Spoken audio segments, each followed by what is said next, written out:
Amados, Salmo 27, ele nos diz: O Senhor é minha luz e a minha salvação. De quem terei medo? O Senhor é a fortaleza da minha vida. A quem temerei? Quando malfeitores me sobrevêm para me destruir, meus opressores e inimigos, eles é que tropeçam e caem. Ainda que um exército se acampe contra mim, não se atemorizará o meu coração. E se estourar contra mim a guerra, ainda assim terei confiança. Uma coisa peço ao Senhor e a buscarei, que eu possa morar na casa do Senhor todos os dias da minha vida, para contemplar a beleza do Senhor e meditar no seu templo. Pois no dia da adversidade ele me ocultará no seu pavilhão, no recôndito do seu tabernáculo me acolherá. Elevar-me-á sobre uma rocha. Agora será exaltada a minha cabeça acima dos inimigos que me cercam. No seu tabernáculo oferecerei sacrifício de júbilo, cantarei e salmodiarei ao Senhor. Ouve, Senhor, a minha voz, eu clamo, compadece-te de mim e responde-me. Ao meu coração me ocorre, buscai-me a minha presença. Buscarei, pois, Senhor, a tua presença. Não me esconda, Senhor, a tua face. Não rejeites com ira o teu servo. Tu és o meu auxílio. Não me recuses, nem me desampares. Ó Deus da minha salvação, porque se meu pai e a minha mãe me desampararem, o Senhor me acolherá.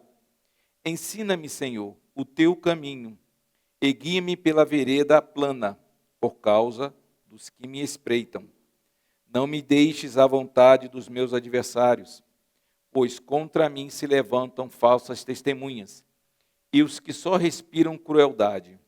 Eu creio que verei a bondade do Senhor na terra dos viventes. Espera pelo Senhor, tem bom ânimo e fortifica-se o teu coração. Espera, pois, pelo Senhor. Amém?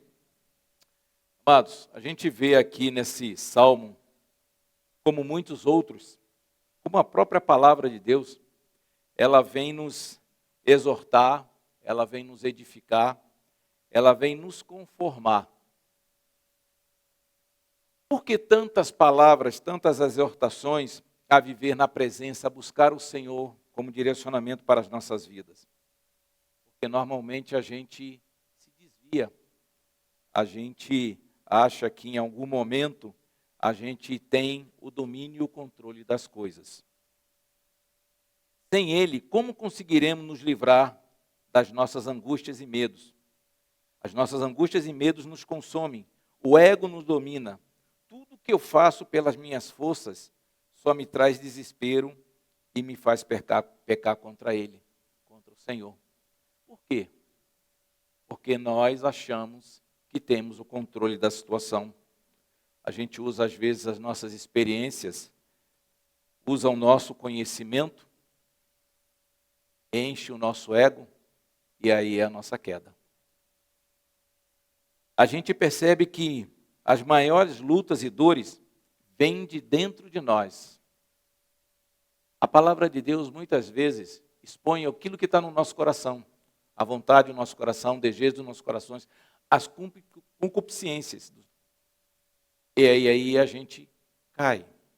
Se a gente vê lá, a gente percebe que, olha, a palavra de Deus fala assim: porque não faço o bem que prefiro, mas o mal que eu não quero, este eu faço. Então a gente vê, a palavra de Deus já nos revela o quanto é o nosso coração. Ele expõe exatamente aquilo que tem no nosso coração. Muitas vezes eu não quero fazer, mas eu faço. E aquilo que eu quero fazer, que eu preciso fazer, que eu glorifico ao Senhor, eu não faço. Esse eu não faço. A palavra de Deus, ela nos ensina que sozinhos jamais conseguiremos. Na verdade, precisamos de muitas palavras exortativas. A gente vê que, tanto no Antigo, que é a sombra do Novo, já mostra muitos e muitos homens, inclusive heróis da fé, que erraram, que pecaram, que falharam diante de Deus. Mas mesmo esses heróis se arrependeram e voltaram. Por isso que eles são heróis. Graças a Deus, porque eles se arrependeram e eles dão esse exemplo de que o arrependimento sincero de coração nos leva ao quê? Ao voltar para o Senhor. Esse buscar, esse arrependimento nos leva, nos traz de volta para o Senhor, glorificando a Ele. Moisés, quem diria um homem manso? A dele no passado, antes de o Senhor realmente trazer, conduzir a ele para guiar o povo no deserto, ele não era essa pessoa mansa, mas o Senhor fez.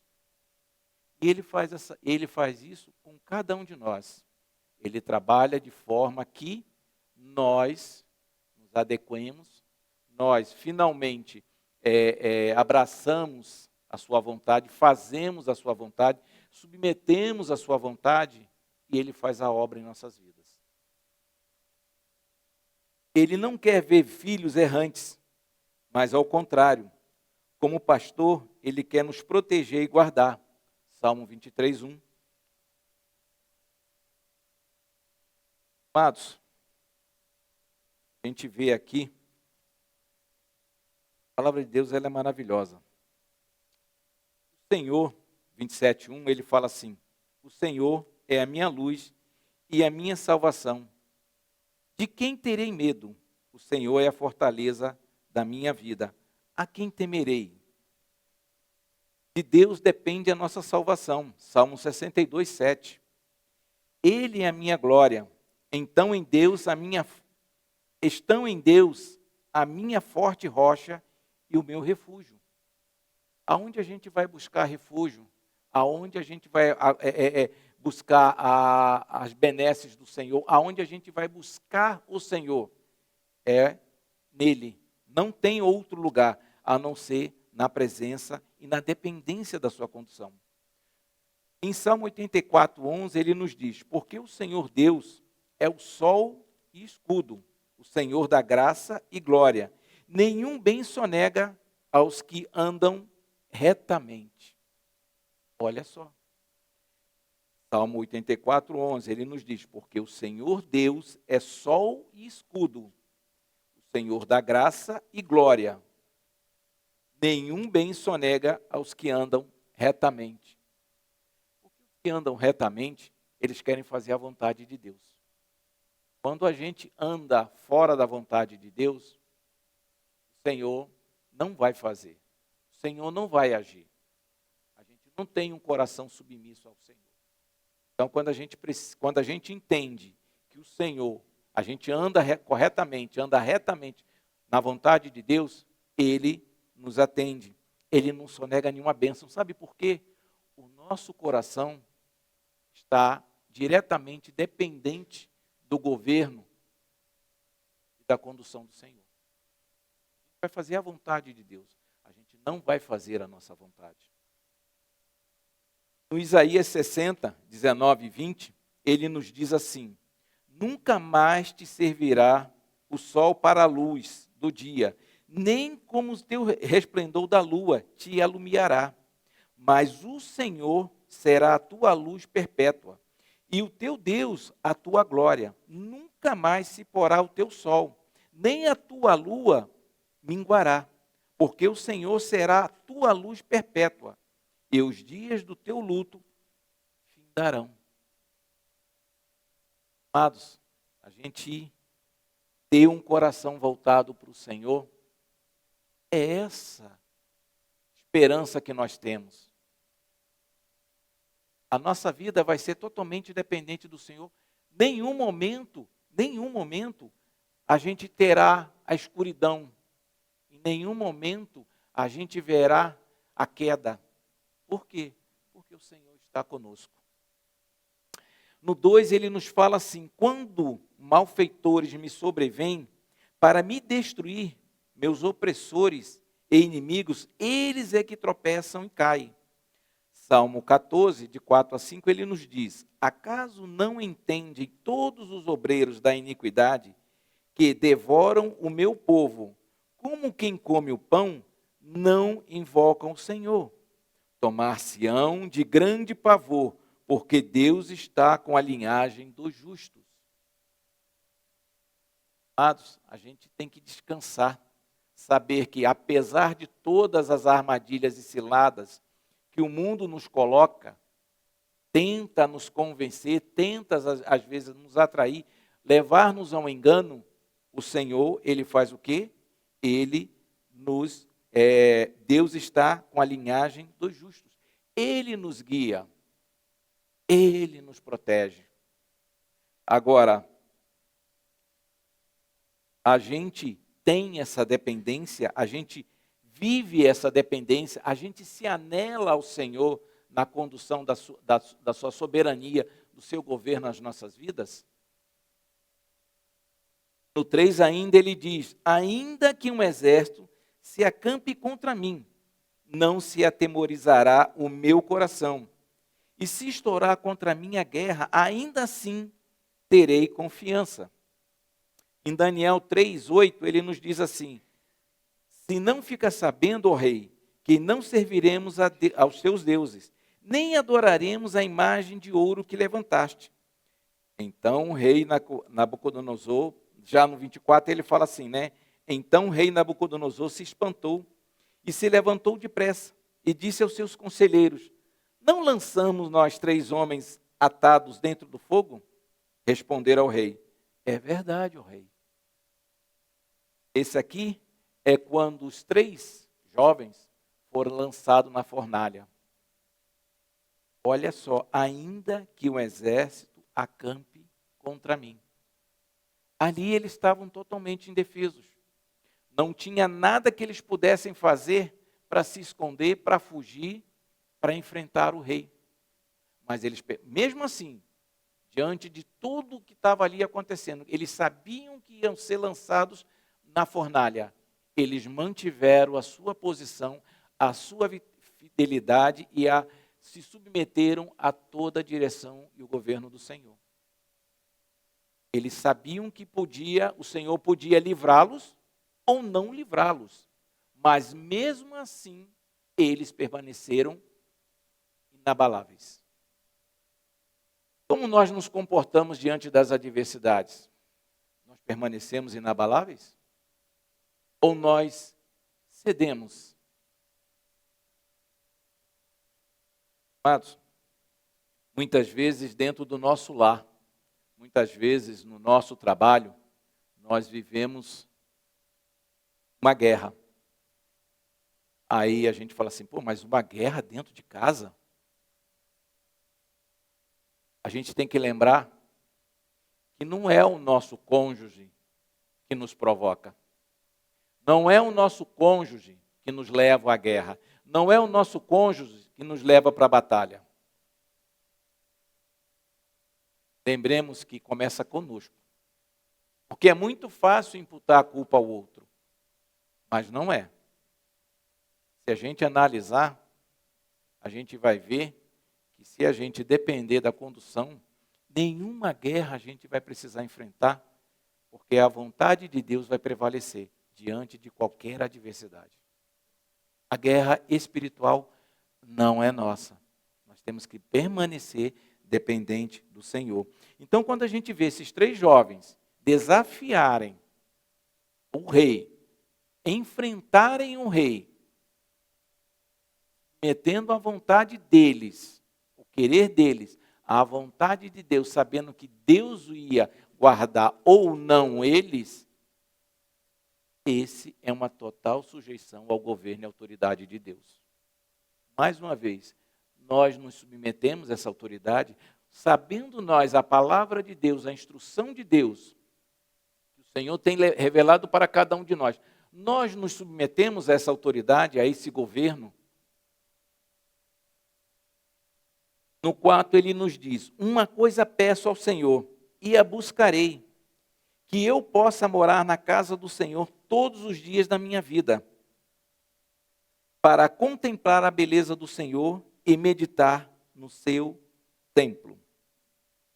Amados, em Êxodo, 33:11, nos conta, nos relata um fato que Josué, mesmo depois de Moisés ter entrado na tenda, conversado com o Senhor face a face, mesmo depois que Moisés saía dessa tenda, Josué continuava lá. Continuava lá. Por que esse moço não se apartava da tenda? Nós permanecemos próximos ao Senhor? Permanecemos compromissados com a vontade dEle, com o governo dEle, com a autoridade dEle, com a orientação dEle, com a condução dEle? Josué se propunha isso, depender, buscar a Ele, se manter mais próximo possível do Senhor. E nós? O que fazemos? Quando temos a revelação, quando temos a instrução, quando temos a condução do Senhor, a gente permanece, já tendo a palavra no coração, alcançado o nosso coração, revelado para nós a vontade de Deus para as nossas vidas, a gente permanece nessa condução, a gente permanece nessa orientação, a gente faz a vontade de Deus. No Salmo 65:4, ele nos fala: bem-aventurado aquele a quem escolhe e aproxima-se de ti, para que assista nos teus átrios. Ficaremos satisfeitos com a bondade da tua casa, o teu santo templo. Olha só, bem-aventurado aquele que escolhe e aproxima-se de ti. Nós buscamos, nós escolhemos a vontade de Deus, a gente deseja permanecer fazendo a vontade de Deus, a gente deseja ser instruído, guiado pelo Espírito Santo, a gente deseja isso, a gente escolhe isso. No 5 ele nos fala: pois no dia da adversidade, ele me ocultará no seu pavilhão, no seu recôndito, no seu tabernáculo, me acolherá, elevar-me-á sobre uma rocha. No recôndito da tua presença, no Salmo 31, 20, 21, ele nos fala: no recôndito da tua presença, tu o esconderás das tramas dos homens, nenhum esconderijo os ocultarás da contenda de línguas. Bendito seja o Senhor que engrandeceu a sua misericórdia para comigo, numa cidade sitiada.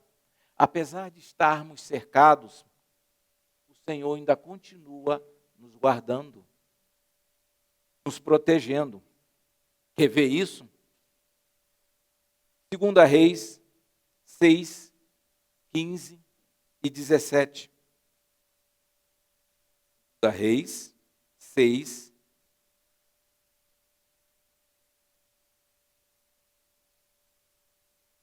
2 Reis 6,